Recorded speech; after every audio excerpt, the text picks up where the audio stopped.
suspected or confirmed COVID-19 should be encouraged to initiate or continue to breastfeed while adhering to COVID-19 infection prevention and control measures to avert contact transmission of the virus to their infants and young children. Breast milk remains the best food and improves the baby's immunity. Breastfeeding is a foundation for a child's future health. Mothers who breastfeed reduce their risk of developing breast and ovarian cancers.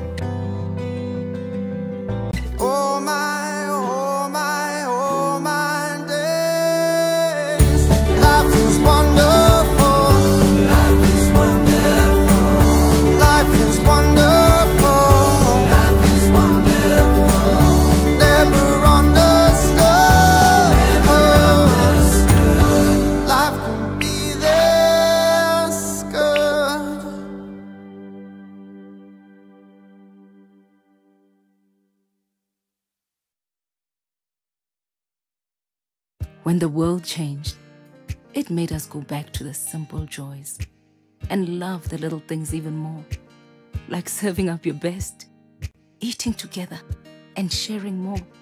Now, we'll take nothing for granted and always remember to taste the simple joys.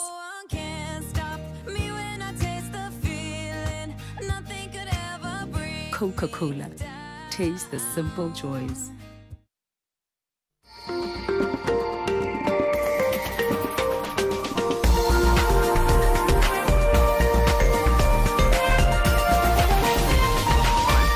This is NTV.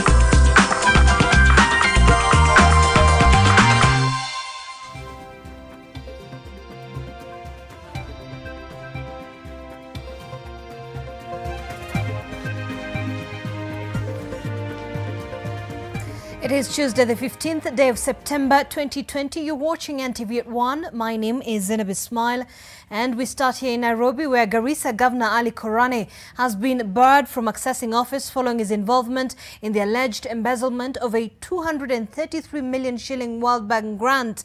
Korane was however released on a cash bail of 3.2 million shillings or a 5 million shilling bond after he denied the charges. Appearing before the anti-corruption magistrate Douglas Ogoti this morning, Korane and 4 others were charged with conspiracy to commit an offence of economic crime, willful failure to comply with laws related to management of funds and misappropriation of public funds. Ogoti further instructed that the 5 accused persons deposit their passports with the court. The co-accused Ibrahim Malo Nur, Mohammed Abdi Abdullahi, Abdi Shaleh and Ahmed Abdullahi Aden also denied the charges. The case will be mentioned on the 23rd of October. Powers between the various structures of county government.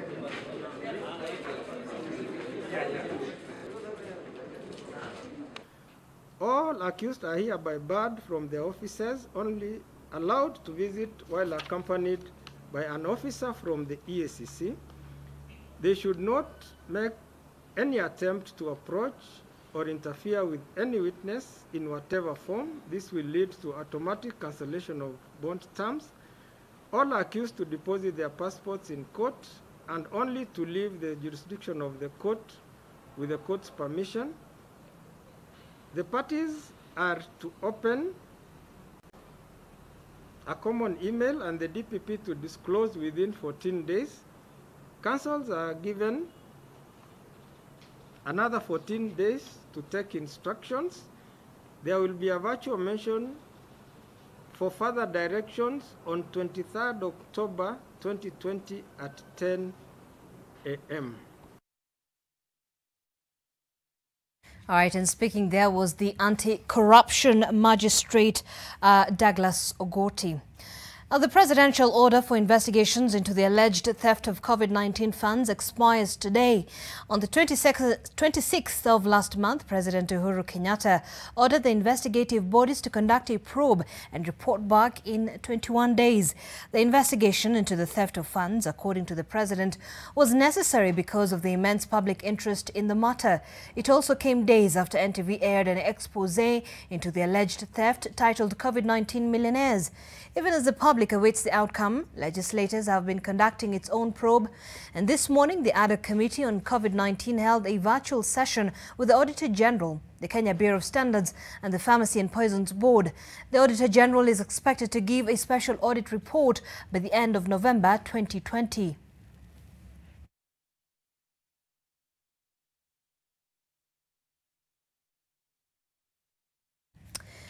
And senators go for the revenue formula debate this afternoon. Once again, a divided House.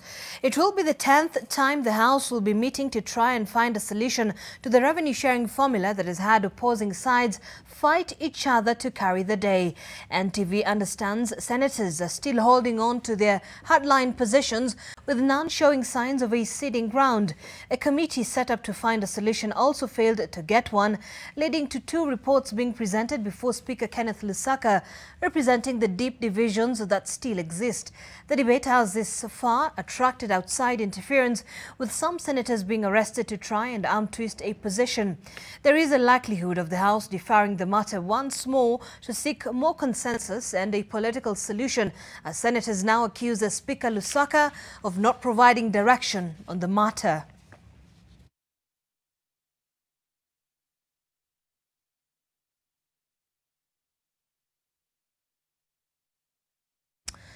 Meanwhile, the Kenya Union of Domestic Hotels, Education Institutions and Hospital Workers, KUDHEHA, has called for immediate payment of non-teaching staff in learning institutions.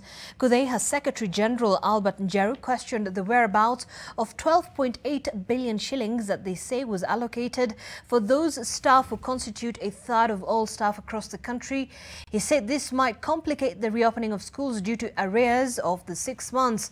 Education Cabinet Secretary George Magoha says that the government has released all monies owed to all staff, including Board of Management teachers and non-teaching staff, to schools, and denies owing anyone money. Ya kushangaza ni ya kuwa mpaka leo wafanyikazi wetu wa mashule, shule ya upili, colleges, wangali wanataabika, pesa haijafika kwa mashule yao. Juzi tunaona kwa mitandao ya kuwa mfanyikazi mmoja wa kule Kisumu analia. Kanimanji mfanyikazi ambaye analipwa 10,000 analia kutoka mwezi wa March mpaka siku ya leo anjalipa hata dururu. You pretend as if you don't know what cash flow in government looks like. But BOM teachers should actually now have been paid the bona fide ones. And I've said that many times. The cabinet and the government approved their payment over 6 weeks ago, and that position has not changed. So let us not waste so much energy discussing non-issues. We are also going to ensure that money for the payment of all other non-academic workers in schools is made available and forwarded to them. Well, as Chief Justice David Maraga's term comes to an end in a few months' time, members of the Justice and Legal Affairs Committee held a meeting on Monday to deliberate on the way forward when the CJ leaves office on the 12th of January next year. One of the bones of contention during the sitting was whether or not the Deputy Chief Justice should temporarily hold the office of the Chief Justice during the recruitment process for a new Chief Justice. The process is expected to take at least 5.5 months, and will only start as soon as Maraga leaves office. Another issue that was presented is that the Judicial Service Commission Act stipulates that a vacancy notice must be issued for a new CJ, but the Constitution doesn't call for the same. This raised questions over whether the JSC Act or the Constitution should be amended. The controversial appointment of judges was also discussed, with certain members criticizing whether the Judicial Service Commission is doing enough to finally resolve the matter. In court. Because if it is, I mean, we are happy to adopt that. Taking the issue seriously, and can we have, by element of timing, indications as to when whatever is pending in court, which could be the reason we are invoking sub judice, can be off your desks. And I'm saying this, Chair, I'm one MP who still goes to court. A court like Environment and Land Division is completely dead. You cannot move.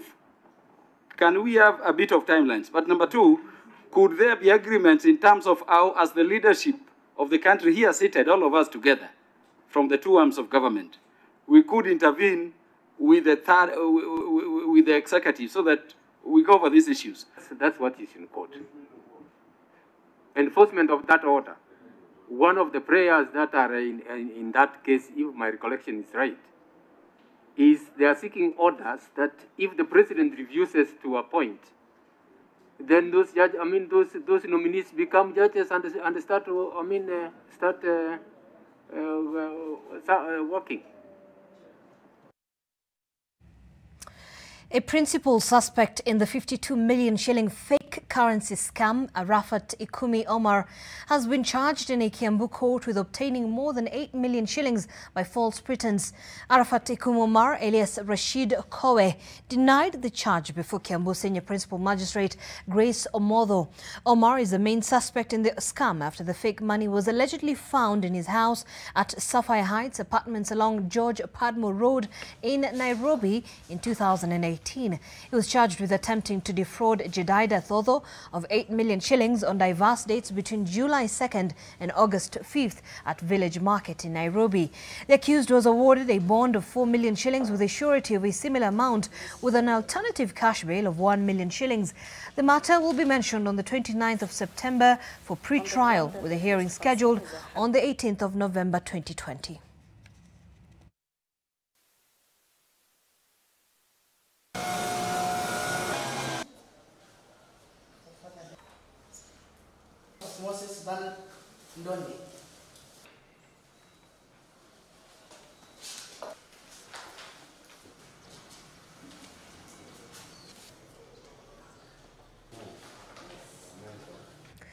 Well, former Kiambu Governor William Kabogo has advised President Uhuru Kenyatta to focus less on achieving the Big Four agenda and instead concentrate on fighting corruption. He also gave his 2 cents on the allegations circulating that the president may seek another term, stating that the constitution stipulates that the president serves only 2 terms.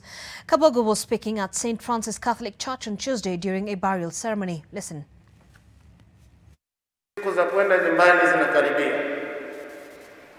The only thing you can leave behind is a clean government. Forget about the Big Four. Ukiweza kutuachia Kenya ambayo umepunguka ufisadi. Last year tunaambiwa ni 900 billion.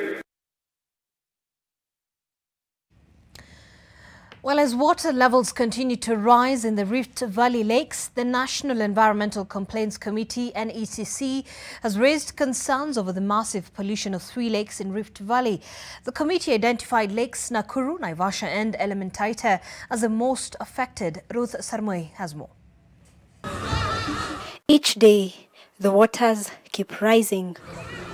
In the last couple of months, homes, schools, businesses and farms have been submerged, leaving residents at a loss.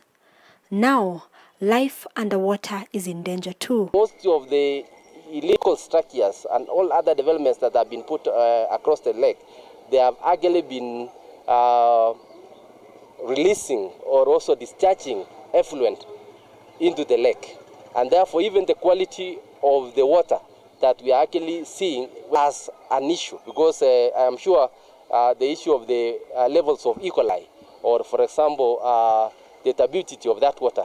The NECC's report, however, comes days after the Kenya Marine and Fisheries Research Institute certified that fish from Lake Naivasha is fit for consumption, absolving previous reports that indicated the lake was heavily polluted with metals. Our problem is when the nitrates goes beyond a certain level, and it will cause what we call in science growth of phytoplankton to an extent whereby it overwhelms the system. But for now, from our studies, we will tell you without fear of contradiction, the nitrates in the Lake Naivasha are not at threatening levels. As the waters continue to rise, so do the number of challenges. Boat traders have lost workstations and are calling on the government for assistance, while those displaced to nearby farms now face the imminent threat of human-wildlife conflict as animal corridors have been disrupted by the higher water levels. Ruth Sarmoi, NTV. Thank you, Ruth, for that report. And as Senate debates the contentious revenue-sharing formula, senators have been accused of failing in its mandate to serve Kenyans. Limuru Member of Parliament Peter Mwathi is now urging the senators to put aside their differences and deliver to Kenyans. Mwathi has also urged the National Cohesion and Integration Commission to sharpen its claws ahead of the 2022 election period. Muangalie Senate kwanza kabla hujaangalia governor. Kama governor hana pesa hawezi gawa pesa. Kama Senate ndio imekalia pesa, wao wakija tutawakumbusha wananchi ya kwamba nyinyi ndio mlifanya tusipate pesa na wananchi wakapata tabu. Well, Cooperative Bank has donated 1 million shillings to the Kenya Defence Forces towards this year's KDF Day celebrations to be held at Mariakani Garrison in the Coast region. The dummy cheque was received by Lieutenant General Walter Koipaton of the Kenya Army from the Director of Retail and Business Banking at Co-op Bank, William Duma, at the Department of Defence headquarters in Hurlingham. The theme of this year's KDF Day is enhancing peace and security through civil-military cooperation. The celebrations is part of what KDF refers to as civil and military cooperation activities, CIMIC, meant to assist citizens and the families of the soldiers within the barracks and in the surrounding areas. Also present from the Cooperative Bank team included the head of consumer banking, Jackson Mwendo, and head of retail banking, Lena Yego.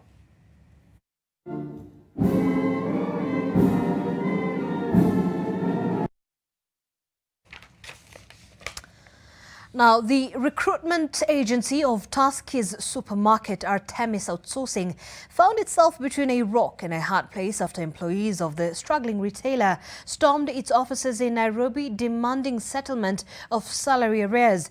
The employees of Tuskys say they have not received pay since July and are now demanding quick settlement of their arrears as the retailer moves to close a 2 billion shillings capital injection deal with a private equity fund based in Mauritius. In July, the Employment and Labour Relations Court compelled Tuskys to negotiate planned pay cuts with staff after the Kenya Union of Commercial Food and Allied Workers challenged the nature of salary reductions effected in April. That's the case, and that's why I'm telling you we'll call them. Sawa? No, yes.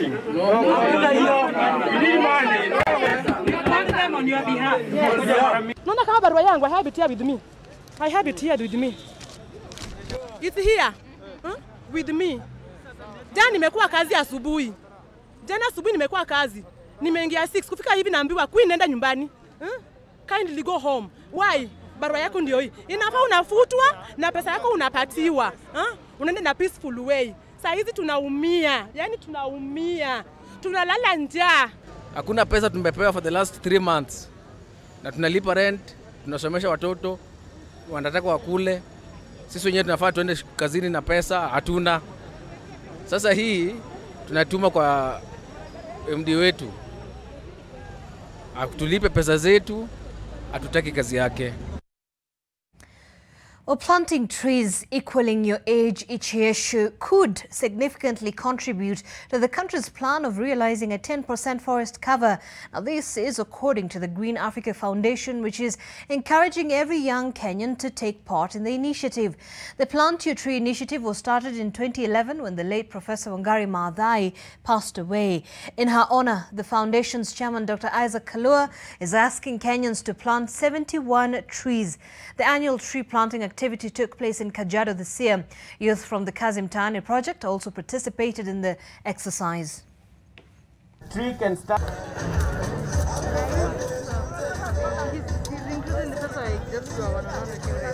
The Plant Your Age stands towards getting our own populace to work towards good health, peace within communities, and creating sustainable livelihoods. We are targeting majorly also to be passionately conscious about our environment. I think every time, wherever you are, you should try as much as possible to make sure that this body gets what it was created for. Your body machine was created to live in a forest. And that's why you should plant trees to give it that it was made for. All right, on that note, let's take a quick break here on NTV at 1. We still have a lot more we've lined up for you. Stay with us.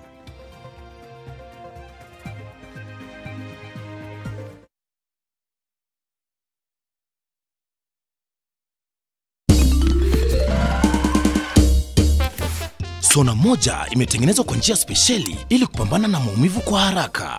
Sona moja ina aspirin kama kiungo. Sona moja, kitulizo kamili. Maumivu yakizidi, pata ushauri wa daktari. Mbolea za Mavuno Fertilizers zimetengenezwa mahususi kusaidia udongo na mimea. Zimetengenezwa kwa taaluma ya hali ya juu ya kisayansi. Zaidi ya wakulima 500,000 nchini wanaweza kupata mbolea hizi kwa bei nafuu. Zinapatikana katika maduka ya kuuza pembejeo kwa viwango vya kilo 1 hadi kilo 50. Wakulima ambao wametumia mbolea za Mavuno Fertilizers wamepata ongezeko la mazao yao kwa 30%. Wasiliana nasi leo kwa simu ili kujua mengi kuhusu namna mbolea za mavuno zinavyosaidia kuongeza uzalishaji chakula nchini. Devki Steel Mills have provided quality building material with the widest range of associated steel products over the last 3 decades.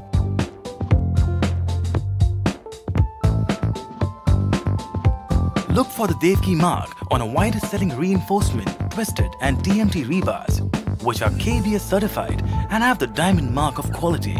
Devki Steel, Kenya's most trusted steel company. New Blue Band peanut butter.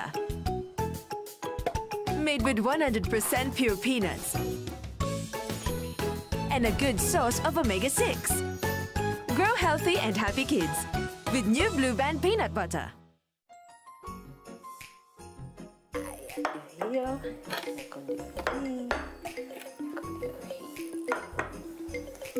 When you buy a bar of Cadbury Dairy Milk chocolate, you can help change the story. That's because we will use part of the proceeds to donate milk to less fortunate children across our beautiful country. Let us come together and show the generous spirit that is inside of all of us. Cadbury Dairy Milk. There's a glass and a half in everyone.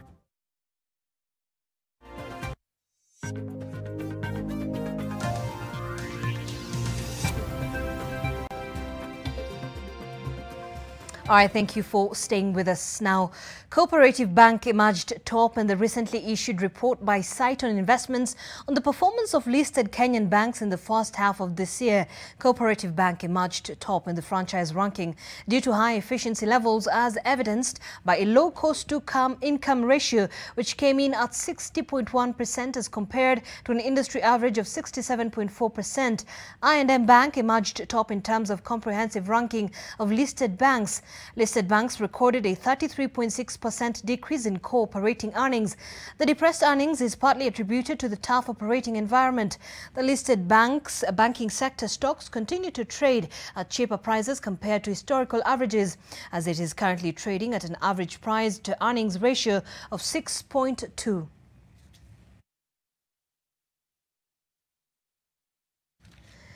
And Kenya plans to spend 240 million shillings in the distribution of petroleum and gas in the period between July and June 2021, taking up 6.2% of the State Department of Petroleum's budget in the current financial year. This expenditure will be met even as Tanzania and Uganda have inked a deal to commence construction on a 1,445-kilometer oil pipeline through East Africa at an estimated cost of $3.5 billion. This is the latest indicator that Kenya will be going at its solo on the 824 kilometers Lokichar-Lamu crude oil pipeline, which is part of the Lamu Port South Sudan-Ethiopia Transport Corridor project. Last week, the government extended the license for Africa's oil crops exploration until the end of 2020, with possible extension to 2021 pegged on the agreed work and budgets. Mradi ni ukombozi mwingine katika nchi yetu. Ni historia nyingine ya pekee, lakini ni historia ya ushindi. Baada ya vita vya Kagera, tulipomshinda Amini akakimbia Uganda, ulikuwa ushindi wa kwanza. Huu nao ni ushindi wa pili wa uchumi wa nchi zote mbili, Tanzania na Uganda. Kwa hiyo bilioni 6.5 ambaye ndiye mafuta ambayo yanajulikana kwa sasa, zinapatikana kwenye eneo ambalo ni 40% kwenye eneo ambayo liko na mafuta. The 6.5 billion is in the Albertine zone, but it is in only 40% of the area. Ile ingine bado tunaendelea kutafuta. All right, and in other stories as well, making headlines beyond our borders, Paul Rusesabagina, whose actions during the genocide inspired the Oscar-nominated film Hotel Rwanda, was charged on Monday with terrorism and other serious crimes in his first court appearance in Kigali, in Rwanda. Rwandan investigators announced last month the surprise arrest of Rusesabagina, a high-profile government critic who had been living abroad for years, to stand at trial in his homeland for allegedly creating and sponsoring armed militias. There was a heavy police presence as Rusesabagina was credited with saving more than 1,200 Rwandans during the genocide by sheltering them in a hotel, arrived at a courthouse in the capital, flanked by his lawyers.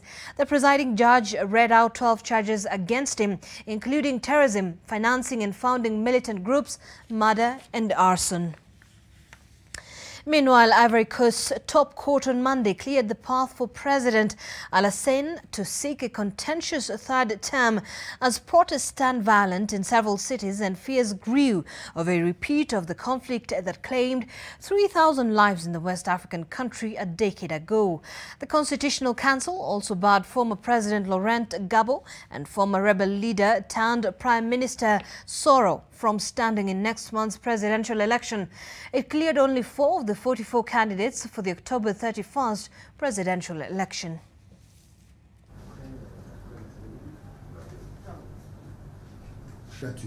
Qu'il n'a pas produit son reçu de cautionnement de 50 millions de francs. Il a émis un chèque barré sur l'article 57. Well, tempers have risen in Africa's most popular state of Nigeria, along with the prices after the oil-rich nation dumped a controversial petrol subsidy system in the face of a coronavirus budget crunch. The cost of fuel at the pump has risen by around 15% in recent days, hitting a record high of 162 naira, which is equivalent to 45 shillings under the current exchange rates per litre, after the government pushed on with deregulation. While such prices may sound cheap in many countries, the hike is a major blow to cash-strapped consumers who see cut-price petrol as one of the few tangible benefits they get from their dysfunctional leadership. The West African nation, where almost half of the 200 million population live in extreme poverty, have for years relied on the artificially inexpensive fuel. And despite being the continent's biggest crude producer, Nigeria has almost no working refinery capacity, and the authorities have spent tens of billions of dollars to subsidize imports.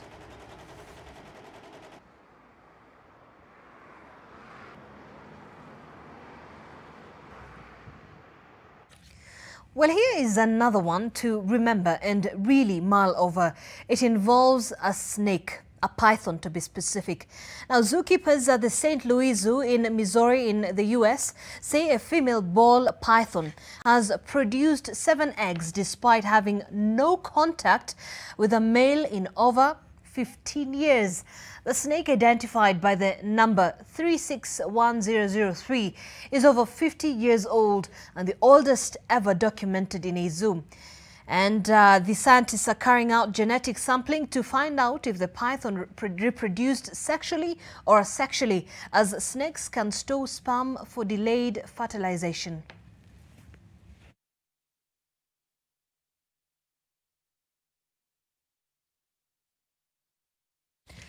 Well, that's quite something. And in our sporting action this afternoon, Frank Lampard believes Chelsea are already showing the benefits of £200 million spending spree as they kicked off their English Premier League campaign with a 3-1 win at Brighton on Monday. Germany striker Timo Werner, a recruit from Leipzig, won the penalty that Jorginho converted to put Chelsea ahead. Chelsea goalkeeper Kepa was guilty of another mistake when Leandro equalised for Brighton. But Reece...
Both 31 are two names that have been mentioned. Borussia Dortmund will start their German Bundesliga 2020-2021 season campaign against Borussia Mönchengladbach on Saturday at Signal Iduna Park.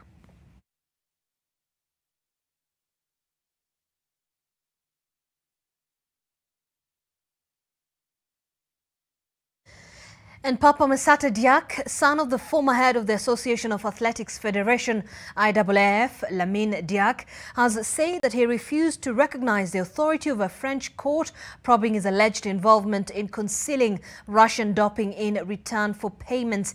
Diak, the ex-president of IAAF, now renamed World Athletics, is accused of accepting bribes to cover up positive doping tests by Russian athletes.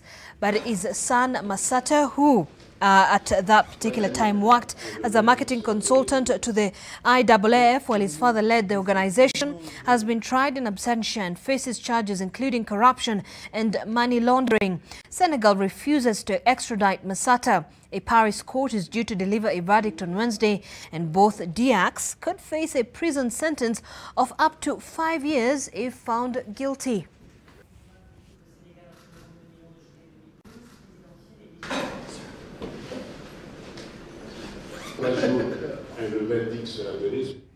All right, away from the sporting action and back to one of our stories. The Tharaka-Nithi chapter of the Njuri Ncheke Council of Elders has distanced itself from a decision made by their Meru counterparts to suspend Governor Muthomi Njuki because of his corruption charges. The elders who met in Chuka town said it was unfair fair for the elders in Meru to disregard the laid-down procedures in either suspending or discharging a member. The Tharaka Nithi elders are now reading malice in the move, saying it has not happened before with the other political leaders mentioned in graft cases, and the move now continues to show how their colleagues in Meru hold Tharaka Nithi in low regard. Vananjoke is currently facing allegations. No one has convicted him, and the investigations are going on as we wait for the judiciary to release their verdict. The law is clear that a person is innocent until proven guilty. Removing an elder from the council is a big exercise that should be consultative and conducted at our headquarters, Shrine at Incheru. All right, and that's a wrap from us here on NTV at 1. More news later on in our subsequent bulletins. My name is Zainab Ismail. Do enjoy the rest of your viewing.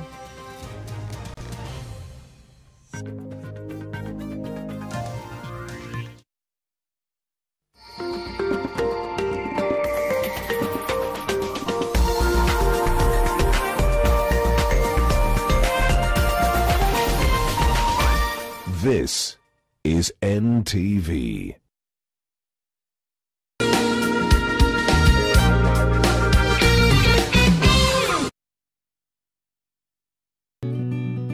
I help women find independence by training them in fish farming. It's tough on my back, joints, and can cause headaches. Panadol Extra relieves multiple types of pain. If symptoms persist, seek medical advice. In our next edition of Business Redefined, is the Kenya Revenue Authority too abrasive in going after companies accused of evading taxes? We're dealing with hardcore taxpayers that have been given information about what they ought to pay, when to pay, and how to pay. Plus, can a country whose economy is growing by single digits support a double-digit upward review of its tax revenue target every year? We bring in more taxes, much more than what would be expected from the growth of the economy. This and a lot more on Business Redefined.